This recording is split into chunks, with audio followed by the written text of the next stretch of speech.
The sun hadn't risen all the way yet, but already the dust in Deadwater Crossing was thick enough to chew. Mules snorted, hats tilted low, boots ground gravel into mud. And from the center of it all stood a crooked platform with two bodies on it. One was slumped over, drunk or dead. No one could tell. The other was just a little girl.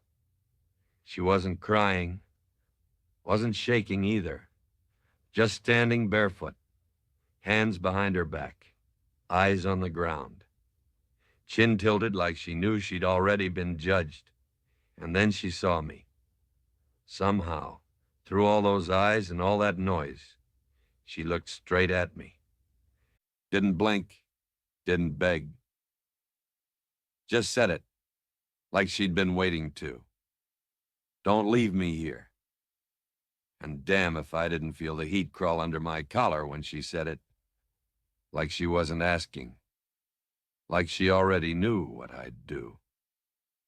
I turned my head, tried to walk on.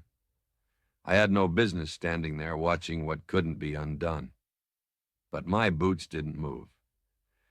And my breath got caught somewhere behind my ribs.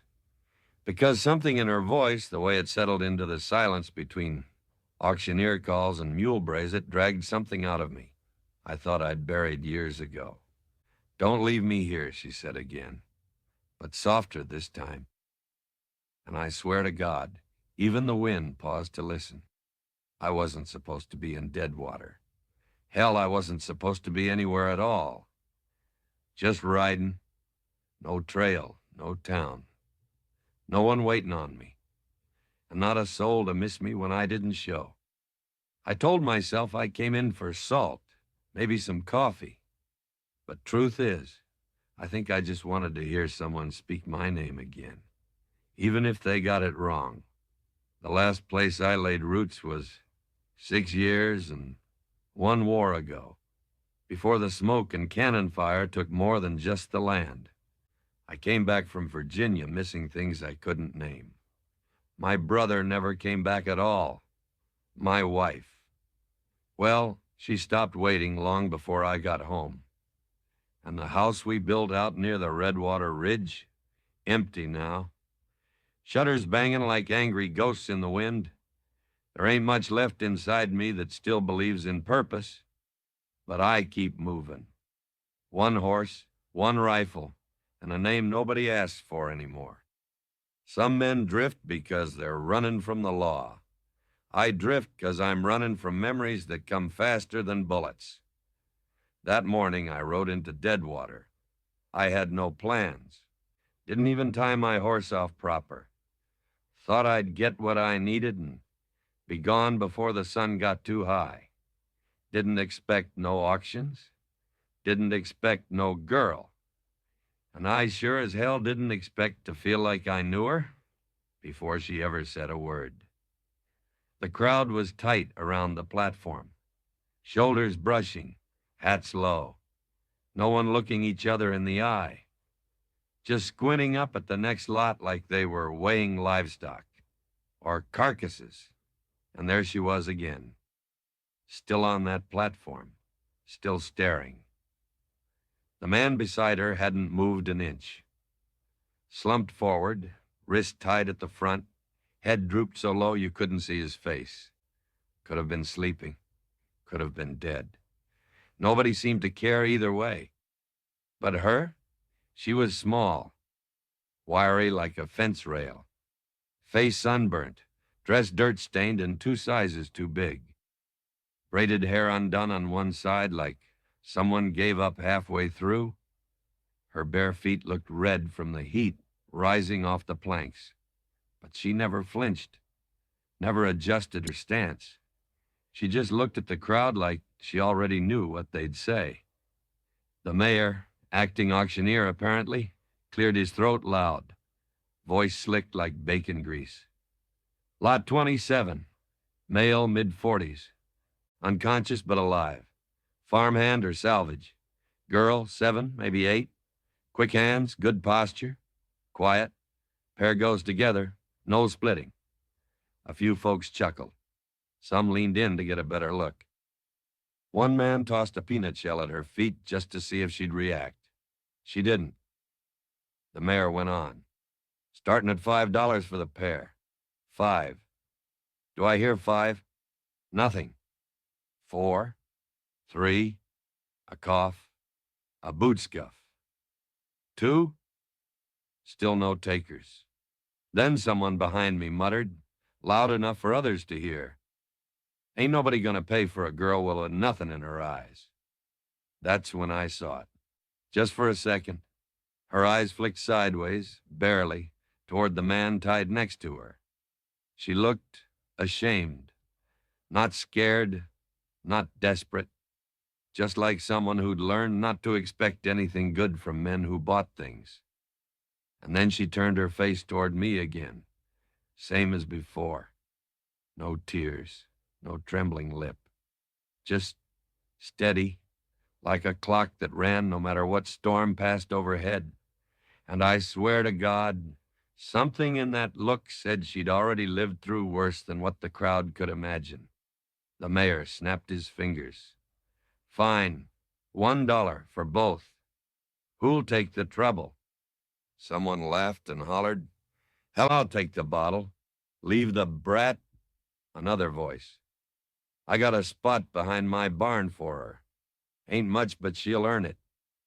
And that's when I felt my hands shake, because none of it was funny. None of it was right. But the worst part, nobody else seemed to notice. The mayor tried again, voice climbing like a man losing control of his own show. $1, 2 bodies. Sturdy enough. Don't say I didn't try. Still no takers. A heavy-set rancher near the trough called out, "I'll give you 2 bits just to haul the drunk away. Leave the girl behind for the dogs." Laughter followed, low and mean. Another voice from behind the blacksmith's post. "She don't speak, maybe she don't scream neither." That one got a few whistles. I should have walked away. God knows I wanted to. My hand was already on the saddle horn. My boots half turned toward the road, but I didn't move, because that little girl, she still hadn't looked away from me, even while they laughed, even when someone spat near her foot and missed by an inch. She just stood there, like she was daring me not to care. The man beside her, the drunk, snorted once in his sleep or stupor, didn't raise his head, didn't shield her from a damn thing. Then a woman's voice, sharp as sewing shears, cut through it all. It was Viola Snipe, town gossip in a funeral dress. Who'd want her anyhow? A child with no papers, no kin, no sense. You're just buying another man's trouble. Her words dripped with the kind of poison folks pass off as scripture. The girl blinked once. Still didn't cry. Still didn't move. But her lips pressed together like she was holding something, and something she'd never say out loud again. That was it. That moment. That's when I opened my mouth. Didn't even feel my hand reach for my pocket. Didn't think. Didn't plan. Didn't weigh right or wrong. I just said it. $5. Everything stopped. Boots scraped the dirt. The laughter choked off like smoke in a dry throat. Someone hissed, "Who said that?" I stepped forward. Felt every eye turn like a blade. Even the horses seemed to stop shifting. The mayor leaned forward, squinting. "You serious, mister?" I nodded. Didn't say another word. Didn't need to. Because that girl, for the first time, yowered her eyes. And maybe that was her way of saying thank you. The mayor licked his lips like he wasn't sure whether to laugh or take my money. "5 it is," he muttered. "Ain't no refunds."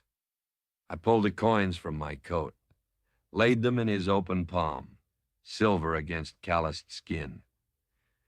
He scrawled something on a torn slip of paper, held it out like it was something sacred. "She's yours now. Both of them. I didn't look at the man. Didn't want to see what I'd just taken on. I looked at her. She stepped down from the platform on her own. Didn't wait for my hand. Didn't hesitate. Just came. Walked beside me like she'd done it before. The crowd parted slow. Eyes wide, mouths tight. Some stared, some muttered. But no one stopped me. Viola Snipe said something under her breath, but I didn't catch it. Didn't want to. The wind had picked up just enough to rustle the dust, carrying judgment in every direction at once. I led her to my horse. She looked at it. Didn't reach for the saddle. Just waited. So I lifted her up. She weighed nothing. Less than a sack of feed. But the weight of her presence settled heavy across my shoulders. I mounted behind her, gave the reins a gentle tug. We turned from Deadwater Square with no destination in mind. And as we rode past the last row of crooked storefronts, she spoke one more time. So quiet I barely heard her, over the hooves and wind. You didn't even ask my name. I swallowed hard. Didn't answer right away. Didn't reckon I needed it, I said. She nodded once, turned her face into the wind. And just like that, I was no longer alone. But I wasn't sure that made me less lonely. We rode for nearly an hour. Didn't say a word between us. The sun was sinking, dragging streaks of gold across the grasslands like spilled paint. I found a place near a dry creek bed, quiet, out of sight. Set up camp the way I always did. Slow, steady, like the world might fall apart if I moved too quick. She climbed down without asking. Didn't ask if she should either. Just sat cross-legged in the dirt, hands folded in her lap, eyes on the fire I was trying to start. Didn't blink much. Didn't fidget. Didn't ask about food or where we were or where we were going. She just sat, like she'd sat through worse. I cooked beans, offered her some. She took the tin cup with both hands, held it for a full minute before taking a bite. Chewed slow, no sound, no complaint. I laid my coat near the fire, figuring she'd need it once night dropped proper. She didn't touch it, just kept her arms wrapped around her middle like she was holding herself shut. I poured her a second helping. She didn't ask, just took it. And then long after the stars started coming out, when the fire had settled into orange breath and the crickets dared to start singing again, she finally spoke. He wasn't my daddy. Her voice was dry, not angry. Just finished. I didn't ask who she meant. Didn't need to. My mama told me to run when he came around. She said if anything ever happened, I should hide behind the water barrel. That's where he found me. She didn't look at me when she said it, just stared at the coals like she was reading them. He said I wasn't worth nothing. Said he'd trade me for a bottle if he could. I swallowed hard, felt the night lean in, heavy and close. Guess he did, she added. That's when I finally said something. What's your name? She looked over like the question surprised her, like she didn't expect it anymore. Junie, she said. Junie May, and I nodded. Said it under my breath just to hear how it fit in my mouth. Junie May. She blinked slow. Then real quiet, like someone testing the ground before taking a step, she asked, "Why'd you take me?" I looked at her a long while, at her knees scraped raw, at the welt behind her ear, at the way she sat like she was ready to run at any moment, but wouldn't bother unless she had to. "Because you asked me not to leave," I said. And I don't reckon I've got it in me to do that again." She didn't answer, but she unwrapped her arms, just enough to rest her hands in her lap. Not open, not trusting, but not clenched anymore. And that was something. We reached Buckhorn 2 days later. Small place. One street, 2 saloons, a grain depot, and a general store that sold more gossip than goods. I told Junie to stay close. She didn't argue, just grabbed hold of my sleeve and kept pace without a sound. Inside the store, she lingered by the window while I bartered for flour, coffee, and lye soap. And that's when I felt eyes on me. Not just any eyes, lawman eyes. Sheriff's star glinting dull from the doorway. Big man, thick mustache, thick judgment behind the squint. "Ain't seen you in town before," he said. I nodded. Didn't offer more. Then his gaze slid over to Junie and stayed there too long. "She yours?" I didn't answer right away. Could feel Junie stiffen beside me. Her grip on my sleeve got tight. The sheriff stepped closer. "Girl like that. There was one went missing from Calhoun Ranch last week. They said the mother ran. Girl might have gone with." He looked at me again, harder now, like he was already picturing the gallows or a cell key turning. "You got papers?" I shook my head. "She's my niece," I said. "Sister's girl." He didn't buy it. I could tell. "Where's your sister live?" "Graveyard outside of Selby Ridge." That gave him pause, long enough for the tension to stretch thin. Then he spat in the dust. "If she's who I think she is, folks'll come looking. I'd be careful, mister. Ain't nothing clean about taking in someone else's mess." I looked at Junie. She wasn't crying. She was watching the sheriff like a fox watches a trap already caught, but still thinking how to chew its own leg off. I stepped in front of her, took the sack of supplies from the counter, nodded once. "We'll be on our way." He didn't stop us. Didn't mean he wouldn't follow later. But for now, we had distance and a little time. I rode out of Buckhorn knowing the quiet around us wouldn't last. Not with the world built the way it is. But I also knew this. That girl beside me, she wasn't going back. Not while I was breathing. The land I called mine sat quiet under a leaning sky. No fences worth bragging about. No barn a man could be proud of. Just a house made of tired wood and stubborn nails. And a creek that coughed up water only when it rained. But it was enough. Enough for me. And maybe now, for her. Junie stepped off the horse on her own when we arrived. Didn't look around, didn't ask questions. Just followed me to the porch, her boots still 2 sizes too big hand-me-downs I had found in the saddlebag. Inside, I set about starting a fire in the hearth. She took to the corner by the door. Sat there with her knees pulled up, like the world might forget her if she got small enough. I didn't say much. Didn't know what to say. Boiled water. Made tea.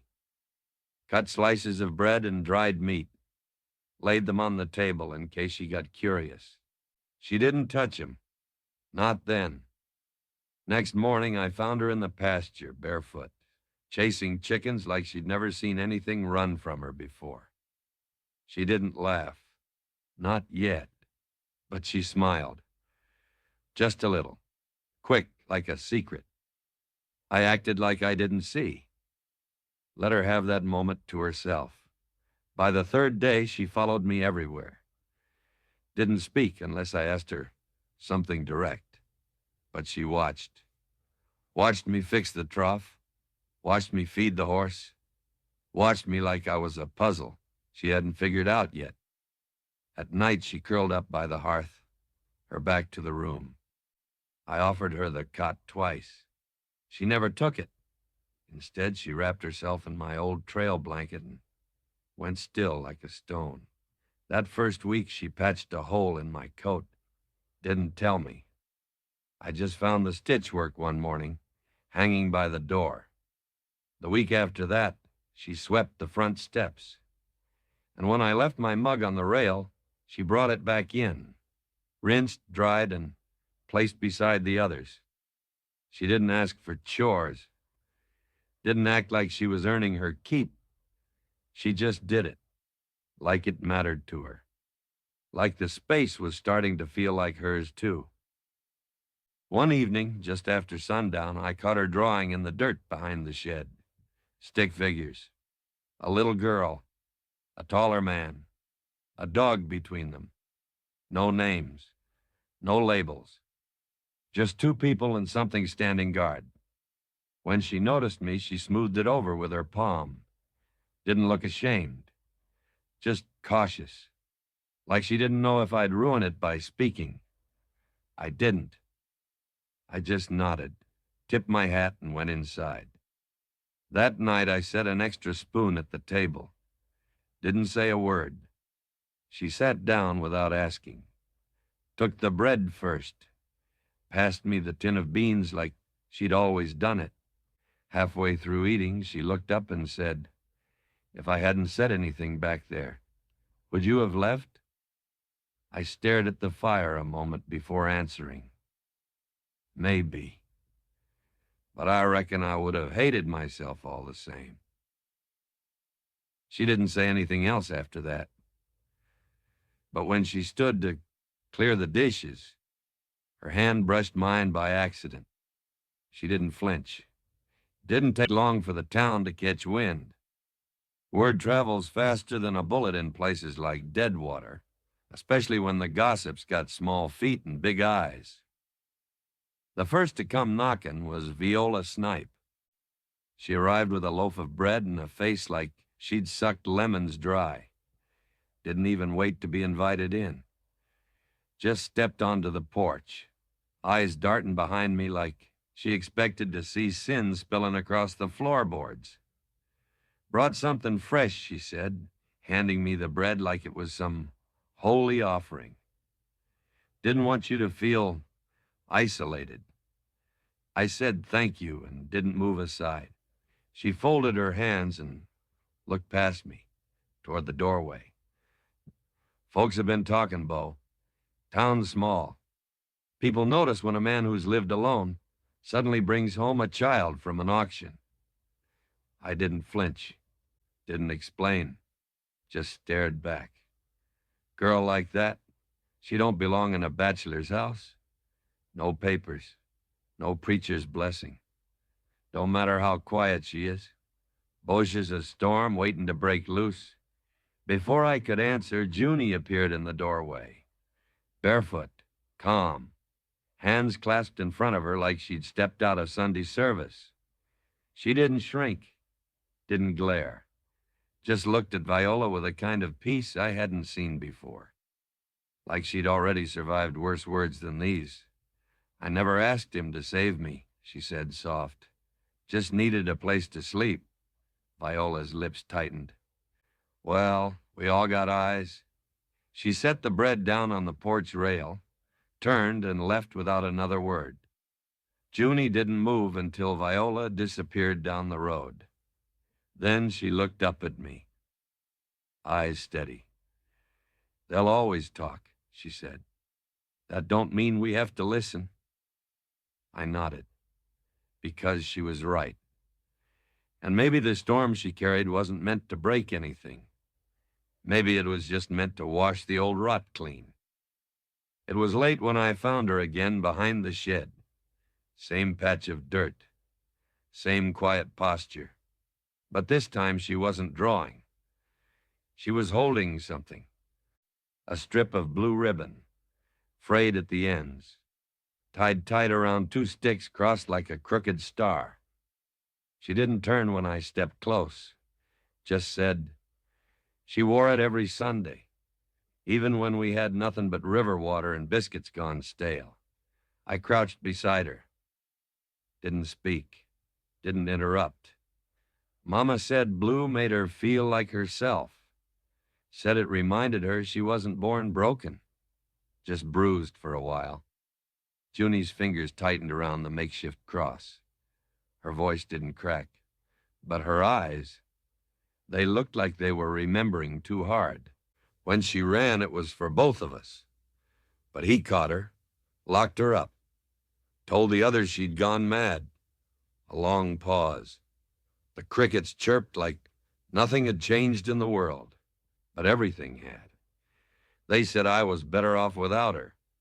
Said girls like me turn out wicked without correction. I sat back on my heels, watched her smooth the earth like she was preparing it. She tried to write. I know she did, but they never let her letters leave.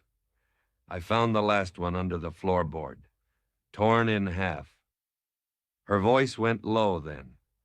Almost a whisper meant more for the fireflies than for me. She wrote, I hope someone kind finds you. And if he don't speak much, I hope he still listens. She looked at me then. And I swear, for the first time since Deadwater, she didn't look afraid of what I'd say next. So I didn't say much. Just reached over, took the ribbon, and helped her press it into the dirt beneath a cottonwood sapling. We'll leave it here, I said, so the tree remembers her, even if the world don't. Junie nodded, and when she stood, she slipped her hand into mine like it was something we'd always done.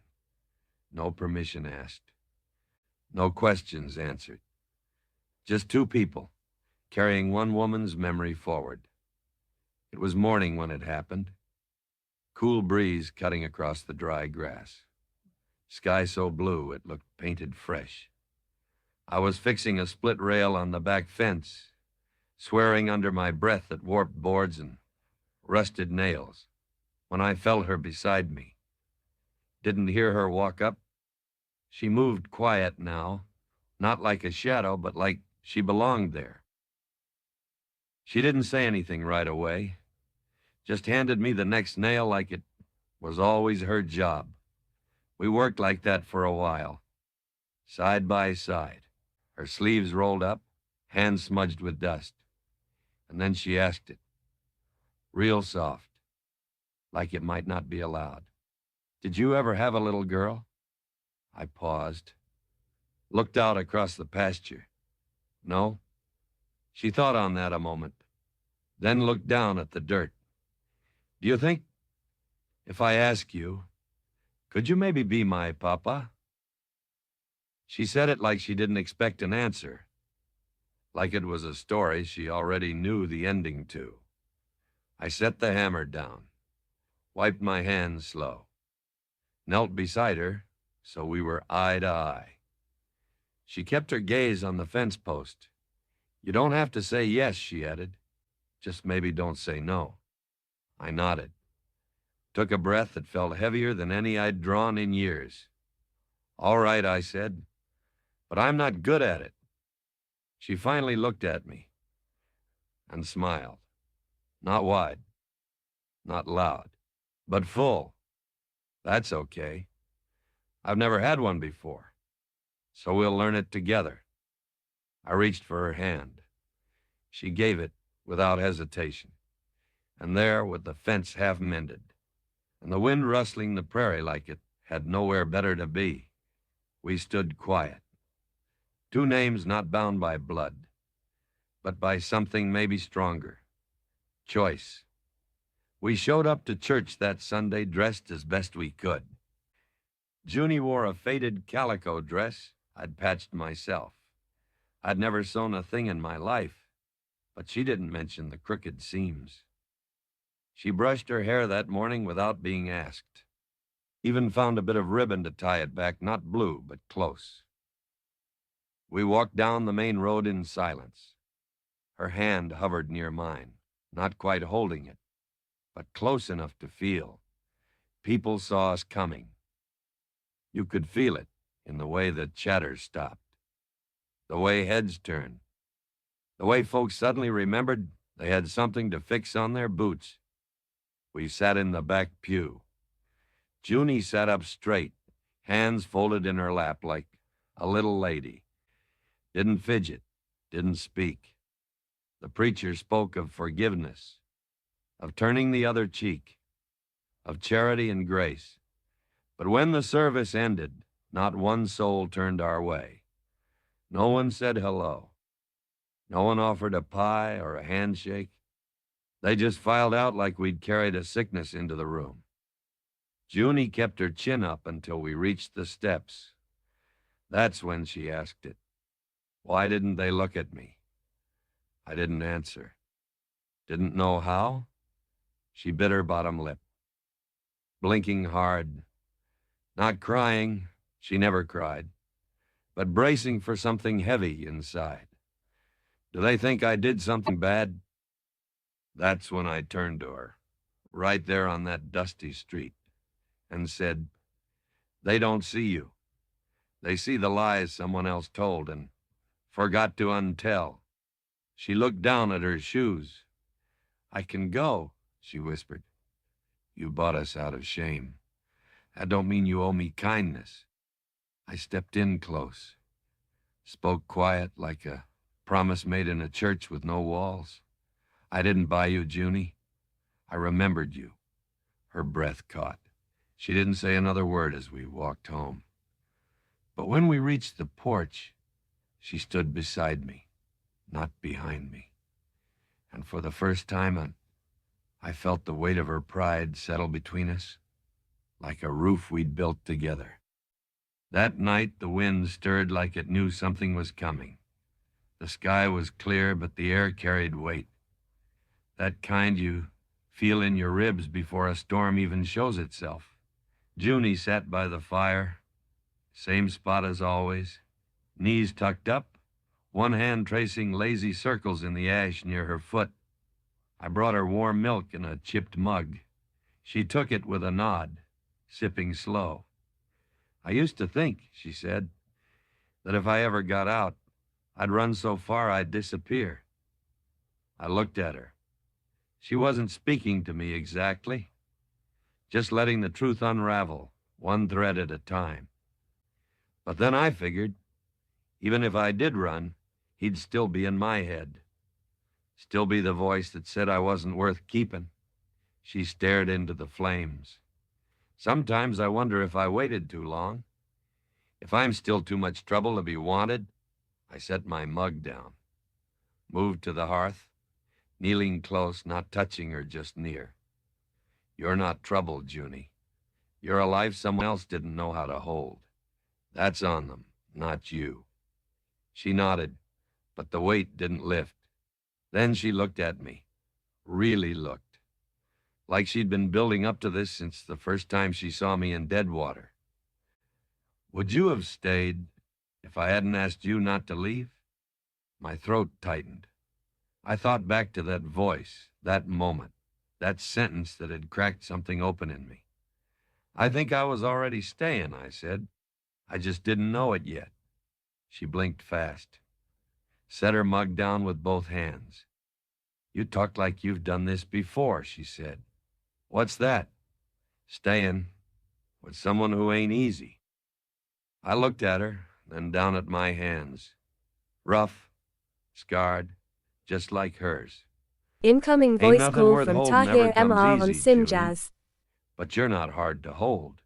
You just never been Incoming held right. voice call from She Tahir reached out, MR on Sim Jazz. fingers slow, unsure, and slipped her hand into Incoming mine. voice call from Tahir This time, MR on Sim She Jazz. did it for comfort, not survival.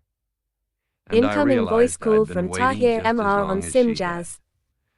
Not for her exactly, but for the Incoming feeling she voice brought call. with her, the quiet knowing that I wasn't alone anymore. We never spoke much about what came before. Some things don't need to be retold, they just need to be survived. But in the quiet moments when she was drawing horses in the dirt or mending a shirt I'd long since given up on, I saw it. Peace, not all at once, but piece by piece, like the sun rising slow over a cold, worn prairie.